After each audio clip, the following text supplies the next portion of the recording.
বন্ধুরা আপনাদের সবাইকে শুভ বিজয়ের প্রীতি ও শুভেচ্ছা জানিয়ে আজকের ভিডিওটি শুরু করছি। বন্ধুরা আজকে আপনাদেরকে একটা খুব সুন্দর অ্যাডিনিয়াম গাছ দেখাবো।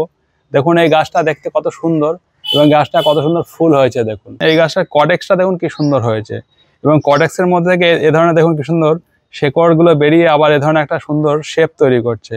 তো বন্ধুরা আপনারা অনেকে আছেন অ্যাডিনিয়াম গাছ কিনে প্রথমেই যথেচ্ছভাবে শেকড় টেকড় যা থাকে সব কেটে ফেলেন, তার ফলে এই যে কডেক্সের যে ন্যাচারাল লুকস গুলো অনেক সময় নষ্ট হয়ে যায়। বন্ধুরা এই গাছটা মাটিতে বসানো ছিল, তারপর আমি কিনে এনে এটাকে বালি গোবর সারা সিন্ডারে বসিয়েছি।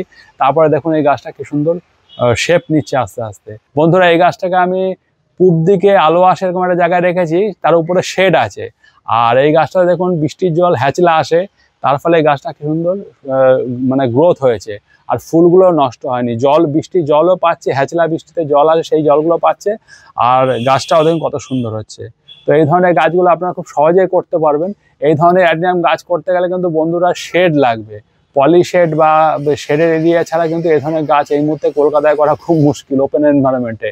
এই যেটা মূল সমস্যা হচ্ছে, এই মুহূর্তে দেখতে পাচ্ছি যে গাছগুলোর কডেক্সের থেকে বেশি এই ডালের মাঝখান থেকে পছন্দ হচ্ছে। এই পাতাগুলো যখন প্রচণ্ড জোরে বৃষ্টি পড়ছে, এই পাতাগুলোর গোড়াগুলো ফেটে যাচ্ছে, তার ফলে সেই সব জায়গাগুলো থেকে ইনফেকশন হয়ে সেই গাছগুলোর মাঝখান থেকে পচন ধরে যাচ্ছে।